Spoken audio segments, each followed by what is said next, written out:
for me. Hungry, terrified, clutching your babes to your breast. After spending a week with The Witcher 3 Wild Hunt, playing day and night, we're left questioning just how this game is even possible.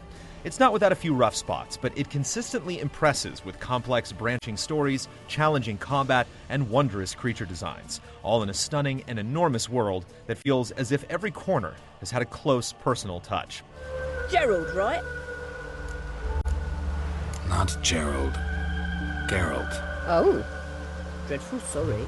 Story has always been one of The Witcher's strongest areas, and it doesn't disappoint in its third installment. More than ever, the tale feels immediately intertwined with the original books, as Geralt follows the trails of two women who have been lost to him for years, his lover Yennefer and his ward Ciri, who's being chased by the otherworldly Wild Hunt. While newcomers may feel hesitant to jump into a series with such a long history, The Witcher 3 does an excellent job of initiating anyone new to the franchise. You're immediately introduced to Geralt's closest relationships, and past stories are recapped in several ways throughout. There's even a moment when you can confirm key decisions from the previous game, so you can see the effect of those choices, even without a save file. We fought on opposing sides, true. Then we landed in the same dungeon. Aryan escaped, set fire to the castle on his way out. The tone of the story feels mature and grounded. It's not about saving the world, it's about finding your loved ones. Monsters are just an everyday part of life, and helping get rid of them involves negotiations, as if you're removing an old tree stump.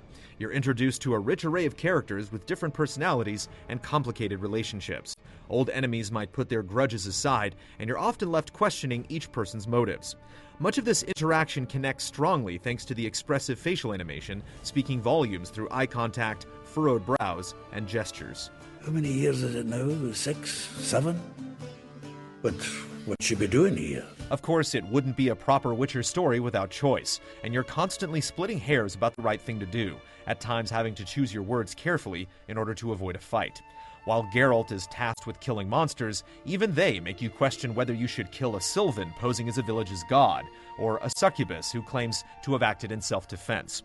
Often you may find that your good deeds go unwanted, clash with local culture, or carry deep, unexpected consequences. While there are many times when you can simply reload a checkpoint and try another option, the results of some decisions aren't revealed until hours later. Have you come to kill me? Dunno. Wanna talk first?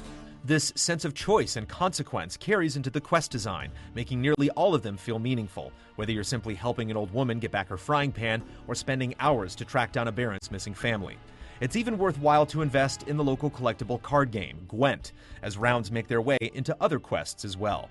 The most significant quests expand on characters that you encounter in the course of the central plot, deepening your understanding of who they are, while others, such as monster contracts, can be gathered from notice boards. But even many of these seemingly simple tasks have many great stories to tell. Got a reward to collect. I'm kinda in a hurry. Let's say you've earned half. What the hell? Interacting with these bulletin boards also places local points of interest on your map, but doesn't reveal what they may be until you approach. So you have to be prepared for anything, as it could be a simple monster nest or bandit camp, or it could be a large, high-level beast guarding a hidden treasure. Yet thankfully, The Witcher 3 wisely doesn't reveal it all so easily. Many quests only become available when you cross paths with someone in need on the road, and some of our favorite moments happen as we're simply trekking through the woods and run across some huge creature we've never seen before. There's an incredible emphasis on the sense of discovery. To facilitate all this exploration, Geralt is more mobile than in any previous game, climbing rock walls, swimming through underwater caves, taking to horseback, and hopping in boats. These offer a more tangible sense of connection to the world, but controls in these situations can feel a bit off at times. Diving and returning to the surface can be a bit unintuitive, and while riding across the countryside works well, your horse seems more likely to get hung up when it matters most, during races and chase sequences. Combat can take a little time to gel, but it's both challenging and rewarding, requiring you to adapt to each type of enemy you encounter. Simply slashing away rarely succeeds, as you need to observe and wait for an opening or make one of your own. Parrying and dodging are essential, and there's even an upgrade that allows you to knock arrows back to their sender. However, you have more than just swordplay at your disposal. 5 magical signs each have their uses, allowing you to blow back an enemy with a push from Ard, or make a Noonwraith vulnerable to attack by laying down a trap sign. New alternate forms expand these powers and change your tactics as well, letting you use your shield to regain health or blast out a continuous stream of fire.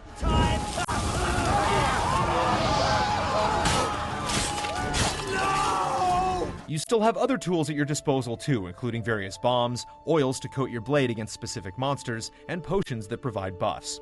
All of these speak to an element of preparation. By studying up on a monster's weaknesses in the bestiary, you can learn which tools will be most effective. A deep crafting and alchemy system allows you to find recipes for all sorts of items, as well as weapons and armor. You can even dismantle weapons you no longer need to regain materials. The one downside to this comes for anyone who tends to be obsessive about loot. There's an abundance of items to grab in every house, cave, and castle, and you never know when you'll find a great diagram and when you'll pick up a broken rake.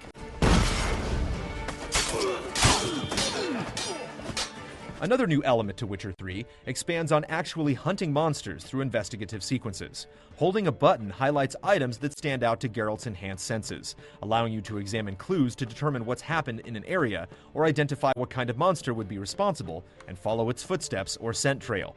It lends a Sherlock Holmes sense of solving mysteries to the game and provides a greater sense that there was an event and tale behind what happened. Man's clothes. Shredded, but no sign of blood. Who rips their own clothes off? Leaves them in the woods. What's great is that the world is designed so tightly around some of these abilities. Using your Witcher senses allows you to spot loot more easily. You can use your Ard sign to blow open secret passages. The mind control sign, Axii, is effective not only in dialogue trees, but can be used on wild animals if you simply want to see that deer up close. And a blast of Igni can spook horses into dropping their riders. What's also impressive is the sheer scope of the game's progression, not just in landmass, but in how the tone of the game shifts through each act. Just when you think you've gotten a sense of how things will feel as you ride across farmlands and battlefields in newly occupied territories, you find yourself moving on to incredibly complex cities. Here, sorceresses are hiding from religious fanatics burning people at the stake. You have delicate conversations with leaders of the criminal underworld, and you use your tracking skills to scour the streets in search of thieves. The tone shifts again when you move across the mountainous isles of Skellige, with long rides across the waves and cantankerous clansmen. From time to time, you'll even play as Ciri as you hear her side of the tale, and she has an entirely different set of abilities from Geralt.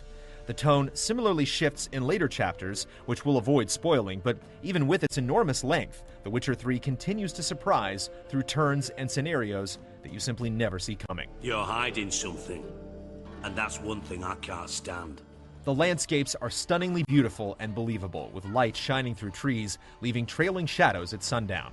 Cities are bustling with life as children play and townsfolk comment on your arrival, and there's a wide array of lifelike monster designs.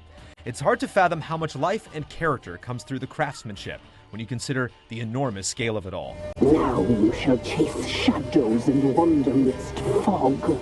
Unfortunately, in our time with the pre-release PS4 version, the game's performance is somewhat rough around the edges. We ran into a few bugs, elements awkwardly loading in, and choppy frame rates in particularly demanding areas like the bogs. The developers are working on fixes to go into place before release and beyond, so the experience will improve, but even in its current state, the annoyances caused by these rough spots feel minimal compared to the sense of wonder that permeates throughout. Me tongue don't want to say what my eyes have seen, and me mind hopes to forget. After spending more than 100 hours in The Witcher 3, we're still left with dozens of side quests to complete, enormous tracts of land left to explore, and monsters yet to fight. The Witcher 3 Wild Hunt is a thoughtful, diverse, and frequently awe-inspiring adventure. Its stories are deep and satisfying, unafraid to touch on themes of personal character, presenting players with choices and consequences that aren't about turning into a hero or a villain. In the end, it's simply one of the best RPGs ever made. Gentlemen, really feel privileged to witness your battle of wits. But try to remember, unlike you, I put my life at risk every time I venture out into the streets. Did the same just coming here. So I beg you, can we get to the point?